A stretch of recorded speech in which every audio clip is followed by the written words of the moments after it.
Hello and welcome to this video course on ranking your YouTube channel higher. All right, so this is video number 1, and this is going to be the introduction to the YouTube video traffic course.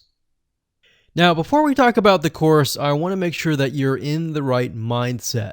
So I want to say that the goal here is to focus on building a brand. If you can start thinking that way, you're going to have a long-term strategy which will actually help you not only in the YouTube traffic and getting ranked on YouTube and getting natural organic traffic and all of that, but it'll also help you in many other ways as well.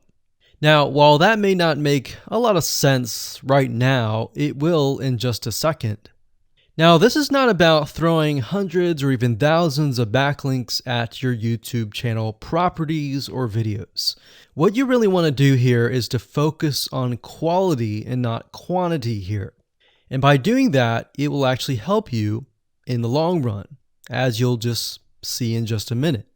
So before we get started and talk about the course, what I want to do now is give you a quick overview of what's inside this video course.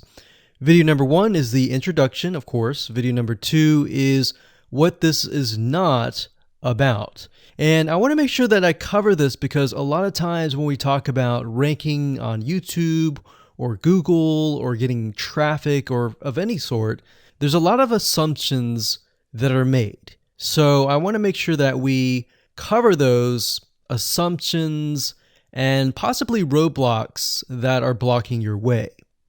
Video number 3, we'll talk about what Google wants and the strategy. If you understand what Google wants, then it'll make more sense on what the strategy is all about and how to implement it correctly. Video number 4, we'll talk about the ring, which is the strategy here. And of course, video number 5, we'll talk about how to automate the ring. Video number 6, we'll talk about account creation. And video number 7, we'll talk about how to outsource the account creation and the very tedious process of building the ring. And of course, video number 8, we'll talk about testing this out. And while that might seem a little bit simple, it really is and does take some time to make sure that everything works. So with that said, let's talk about getting started and what you're going to need. You're obviously going to need a product or service to sell. You're going to need to have a YouTube channel. You're going to definitely need to have money to outsource. If you do it yourself, it's going to take about a week or sometimes 2 weeks. But once it's set up and is good to go, then everything is automated. But at the end of the day, your time is valuable, so I recommend just outsourcing this process. But knowing how everything works and all of that will allow you to teach whoever you outsource this to, or you can pick and choose people that we will recommend that we have used personally to set things up for you as well.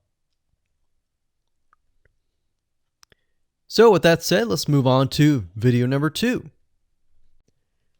Hello and welcome back. This is video number 2, and we're going to talk about what this is not.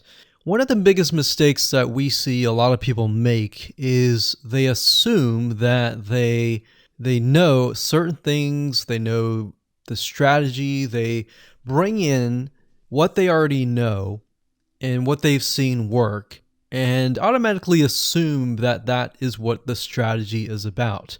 But by doing that, what ends up happening is we see that people set themselves up for failure.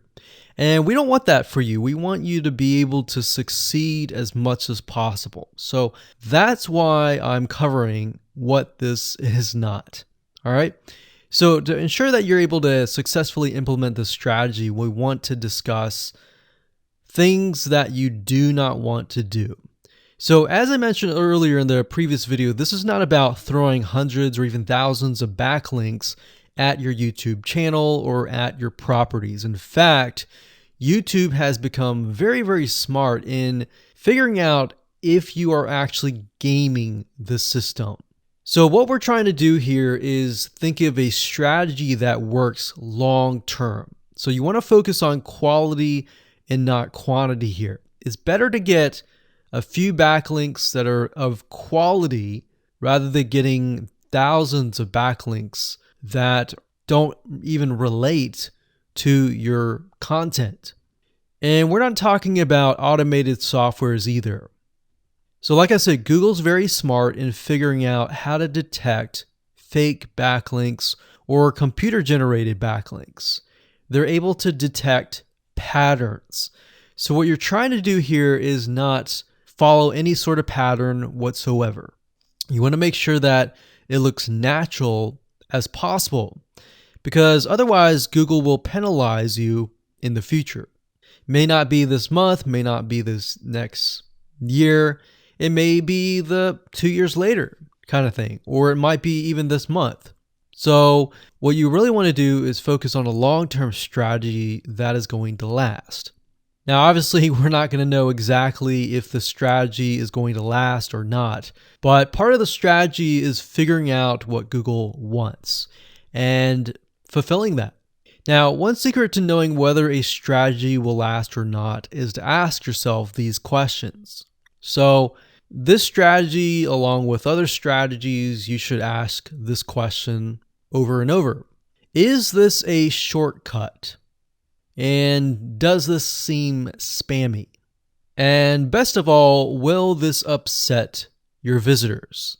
So the people that are coming to your YouTube channel via google.com or any other site, is this going to upset them? Because if it does, then guess what?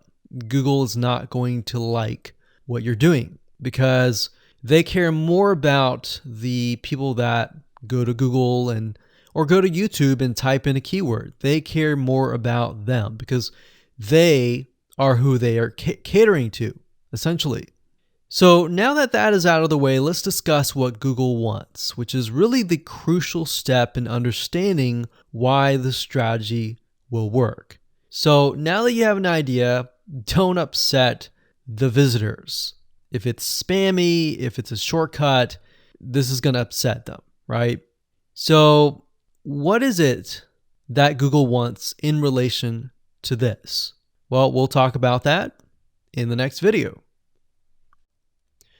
Hello and welcome back. This is video number 3, and this is all about what Google wants and the strategy.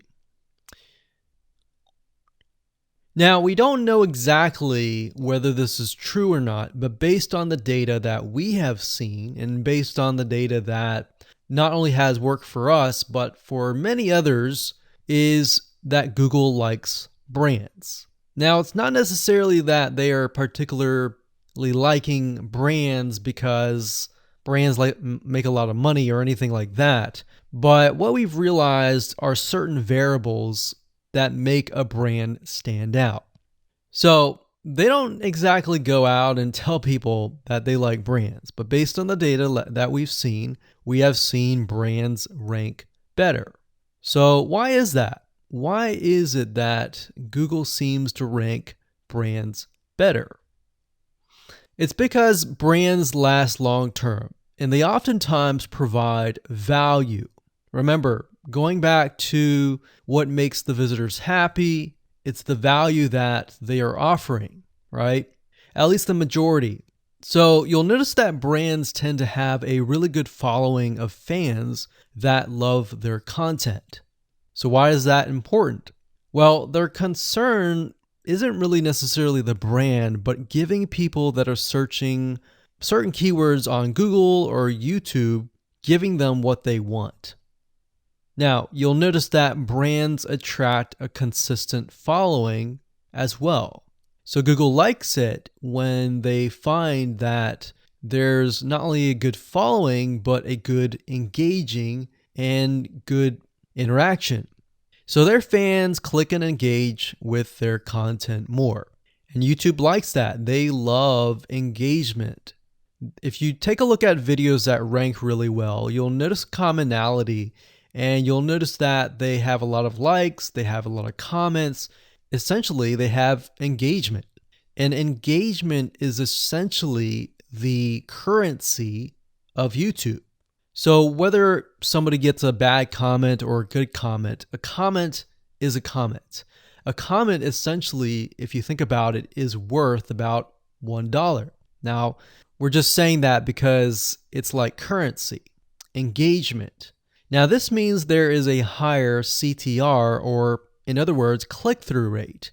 So if you have fans that really love a specific brand, they're most likely going to come back over and over again, right? So higher engagement is what Google likes to see. Higher engagement means that the fans really like the content. So this is based on the data that we have received and based on the data that we have observed. So the strategy here is to make sure that you look like a brand and you do backlinking like a brand. Make sense? So what does backlinking like a brand look like? Well, if you think about the visitors that are coming to that brand, they are looking at it, they're engaging with it, they're sharing it with their friends. Now, like I said earlier, there's no exact this is the way it is, but based on the data that we have gathered over the years and what we see what works and what hasn't, we can safely say that looking like a brand will be better for your YouTube channel. And of course, gathering a fan base and a good following that is interacting with your content is also key. Now, if you look at brands, they have many social properties besides YouTube channels. They've got Facebook.com, they have Twitter, they have Snapchat, and more. So it only makes sense for your brand to have the same properties in your brand name and interlinking to each other, right? So let's say, for example, that you upload a video to YouTube. Then it's going to make sense for you to post that same YouTube video or share it via Facebook, Twitter, Snapchat, and more. So essentially, we're interlinking them together. And that kind of brings us to this strategy, which is the ring. You're basically interlinking everything together. So, like I said, for example, you post a video on YouTube, it needs to be pushed to Twitter, your Facebook fan page, and other social properties. And fortunately, because everything is going to be automated, once you do that, it will trigger and it will automate the whole process. So it makes sense because your fans will be located at these different social properties. So some people will be at Facebook, some people will prefer Twitter, and some people will prefer maybe Snapchat or Instagram and other social properties. But if you think about it, it sounds very time consuming and tedious, right? And yes, it is, but once everything is set up, it will actually make your life a lot easier. But like I said, don't worry, we're going to show you how to speed things up with a few dollars. So with that said, let's move on to video number 4. Hello and welcome back. This is video number 4. And we're going to talk about the ring, which is the strategy. So in the previous video, we discussed why having different social media properties interlinked together can help Google see you as a brand who is sharing your content to your audience. In other words, these aren't just random backlinks, but links from big sites that are branded towards your company.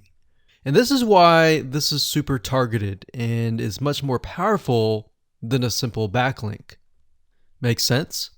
So now let's take a look at what this looks like in real life. So let's head on over to our nifty mind mapping software. I'm going to map things out so that you're going to be able to visually see how it all works. Okay, so to better understand how this works, we're going to map things out. Now, before we map things out, I want to start with some basics, and let's just pull this out here. So essentially the concept here is as you're building your brand, you're going to have many different social properties. And let's say, for example, this is the Facebook fan page. So that's your fan page. And we've got the YouTube channel over here because that is our end goal, is to have our YouTube channel get ranked higher. So essentially what we're doing is we're getting a backlink from this to here. And this could be Facebook, it could be Twitter, it could be Instagram, it could be any other social media platform. But it has to be branded towards you. It can't just be somebody else's fan page unless it is actually related. But if it's related and if it's branded as yours and it's linking to your YouTube channel, that essentially is a vote of confidence, but also it shows YouTube that you're interlinking. So that's basically the concept here. Now, if we dig a little deeper, basically what we want to set up is every time we upload a YouTube video and it gets posted, maybe it gets posted publicly, what ends up happening is we push that YouTube video and get it embedded onto the Facebook fan page, the Twitter page, the WordPress page, and all of that.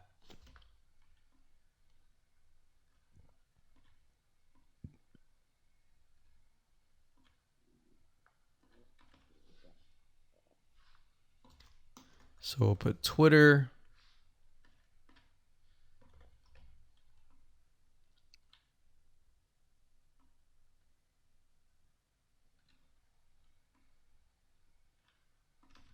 And we'll do WordPress. So as you can imagine, you've got the centerpiece here. You've got different social media platforms that are posted. Now, there isn't necessarily a set rule where you have to post it to X amount of social media properties. It can be 5, it can be 10, it could be 20, it could be different social media platforms. But in order to execute this and get it correctly, you will need to make sure that the platform that we use to automate this process actually supports that specific social media platform. So essentially this is what works, and this is basically what it is. So obviously in order to get this to work, you'll need to have a YouTube channel, you'll need to have the Facebook fan page, you'll need to have all these items in hand. So you'll need to have the username and password and all that. And we'll talk more about account creation later, but I just wanted to give you kind of a gist of what everything looks like and the visual map of it all. Hello and welcome back. This is video number 5. We're going to talk about how to automate the ring. Now that you understand how everything is interlinked, how everything is connected, and how you can kind of be creative and make your own ring. So after viewing the previous video, you can imagine how tedious and overwhelming it is to have to maintain the ring, much less get it set up yourself. But lucky for you, there is a way to automate it once you have set things up. It's getting things set up is the tedious process.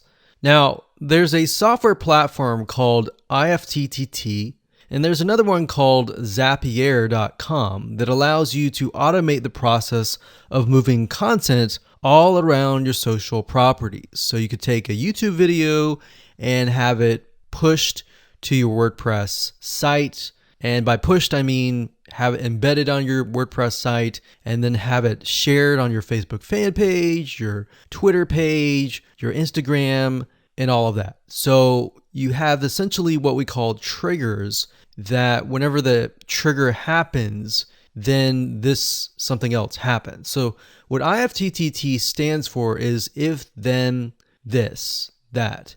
So if this happens, then what kind of deal.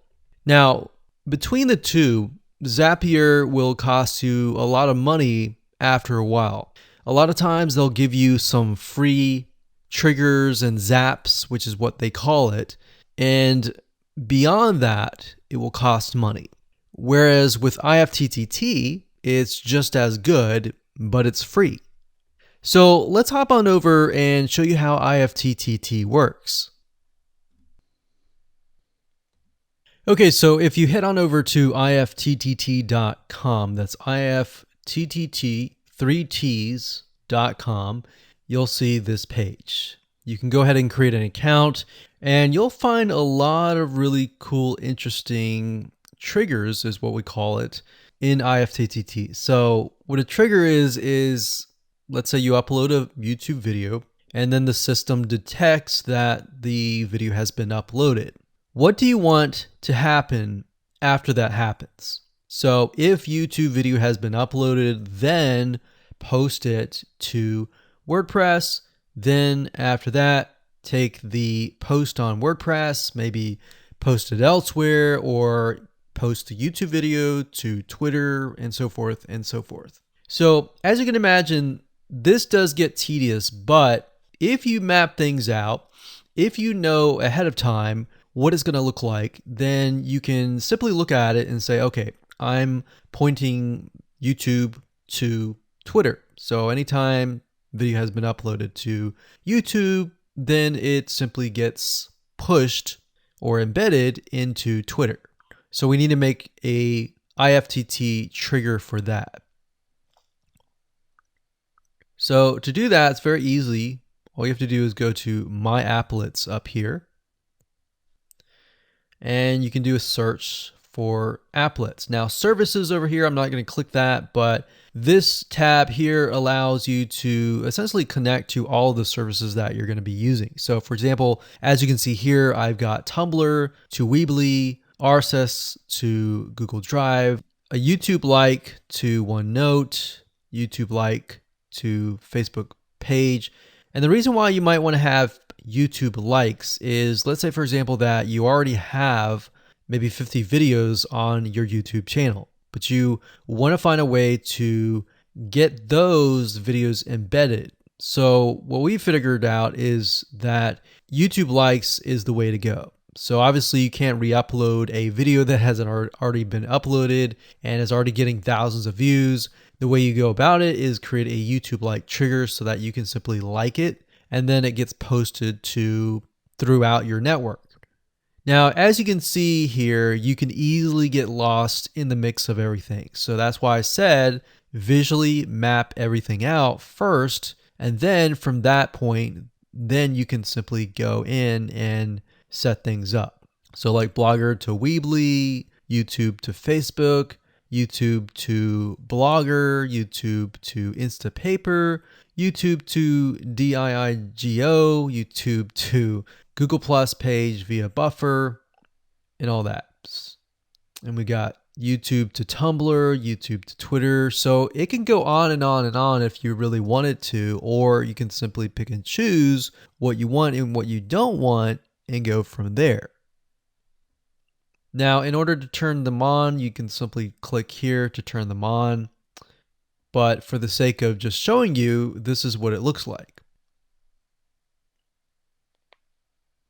So as you can see, the Tumblr to Weebly is activated. So when it is activated, it'll have the on button and the green light. Hello and welcome to video number 6, and we're going to talk about account creation. Okay, so obviously in order to set up the IFTTT ring, you need to have accounts for all of your branded social properties. So in other words, you need to have the username and password for Facebook, for Twitter, for all the other social media properties. Now, obviously, if you already have some, then great. You don't have to create those. But for the ones that you do not have, you want to be able to create those. Now, while that does sound very simple, there's a few things that you really need to focus on. So to make sure that you're successfully able to do this without risking your accounts being closed, and that does happen, we're going to cover a few things that you must do with all of your accounts. In fact, some of our accounts have been banned or closed by mistake because it has to be done a certain way. So you need to make sure that you have everything correct. Now, first, you need to have an email address, preferably a Gmail account or an email account that is reliable. And you need to have one email address for that. Typically, you want to have something that is branded as well, because you never know with these social media platforms if they're analyzing every step of the process. Now, most social media accounts we have found require you to have a unique telephone number. So you will need to use either yours or you'll need to get one. If you don't have one and you don't want to use your personal telephone, there are several places to get unique telephone numbers that can be used for both voice and SMS. And the reason why you want to have it for SMS as well is because some of these social media platforms will send you a text message. Now, one in particular that we use is called line2.com. That's line2.com. And of course, there are many out there, but this is just one that we have tested and it works really well. So a lot of times when you create a brand new social media property, an account, you need to have a unique telephone number.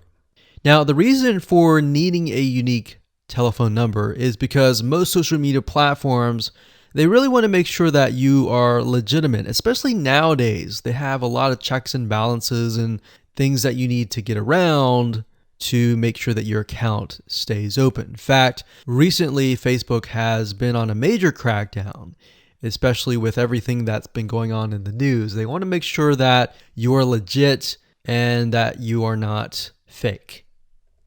Another thing is you'll also need to have a short bio, a description about your business, your website URL, a picture that is yours, and a professional, or if you don't have your picture, you can use a professionally royalty-free stock photo. Now, why do you need all this information? Well, the reason why you need all this information is because when it comes to account creation, you are going to need to have every piece of these items in hand to copy and paste over. Obviously, if you outsource this process, it's going to be a lot easier. And with that case, you're definitely going to need these items. And it's just going to make your life a lot easier when you're able to copy and paste and all of that. Your picture is actually very important because even Facebook will review photos on all accounts to make sure that fake accounts are not created. In fact, we created an account one time and it was using kind of a fake image. And even though it was royalty free and all of that, Facebook declined it and in fact did not approve the account. So they really want to make sure that your account is legitimate. Now, it's best if you take all this information and you write it out in an Excel spreadsheet so that you have it in hand. You have the username and passwords of all the social media properties, and you can simply log in and begin to create the accounts. So those are kind of the best practices that we have found over the years in terms of creating accounts.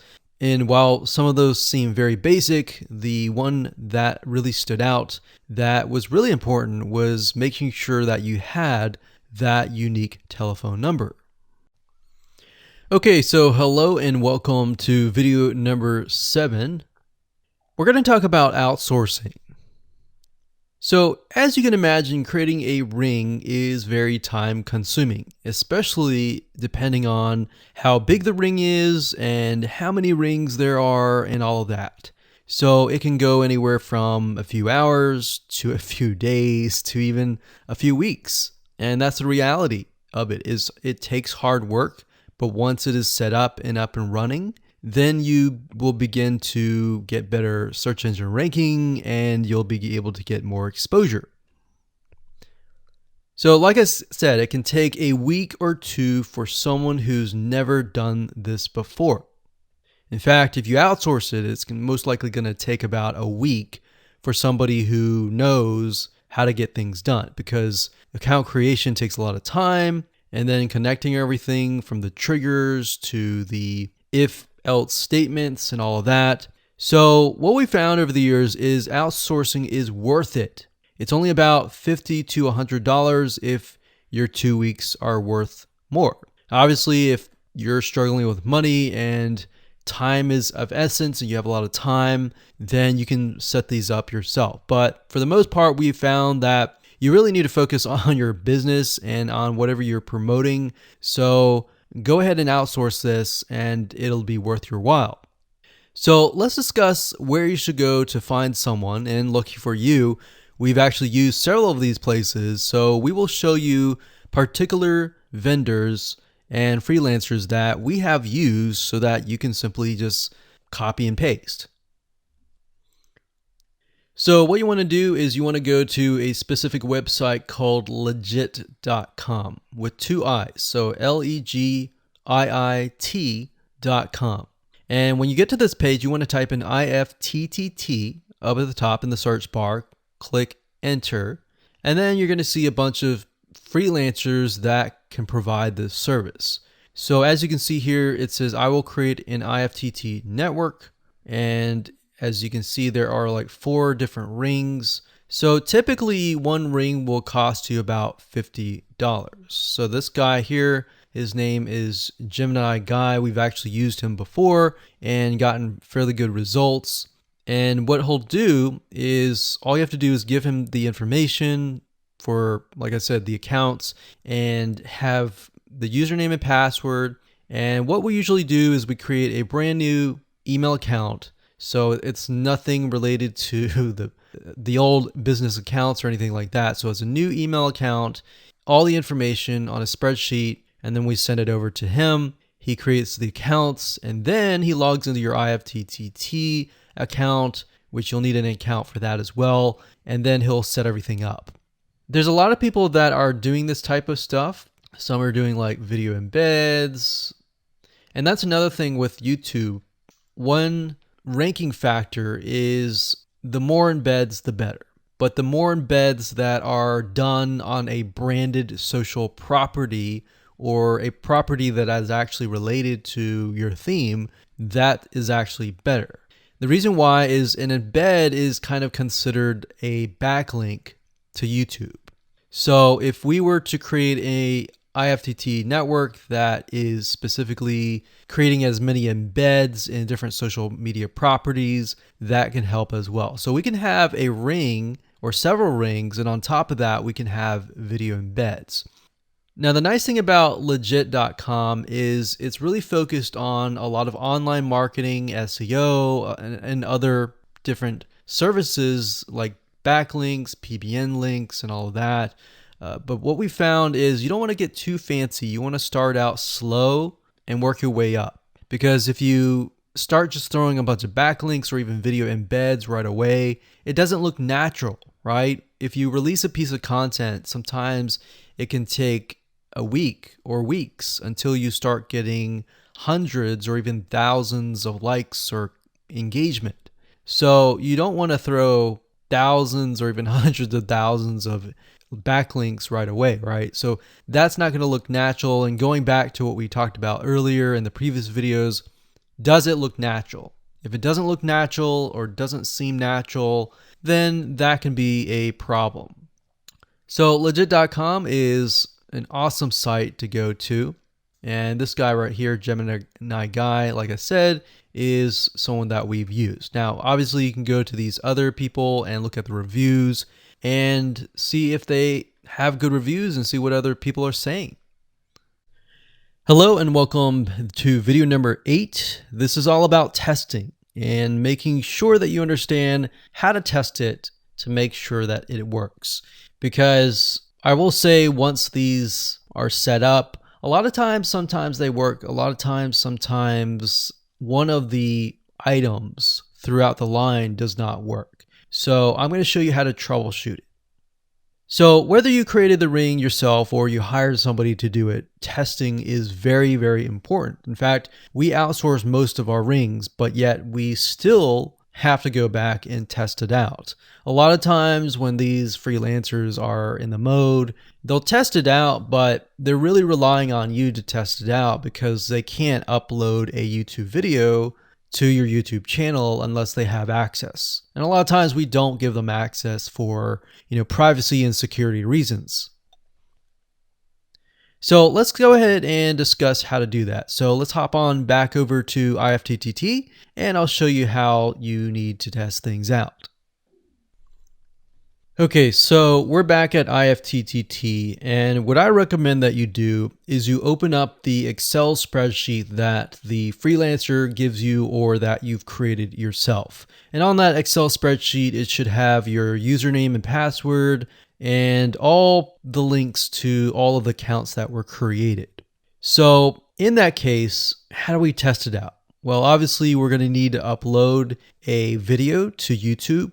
Now, I'm not going to do that now, but if you upload that, everything should work throughout the network. So the way you can test things out is simply by going to the websites that are in the Excel spreadsheet.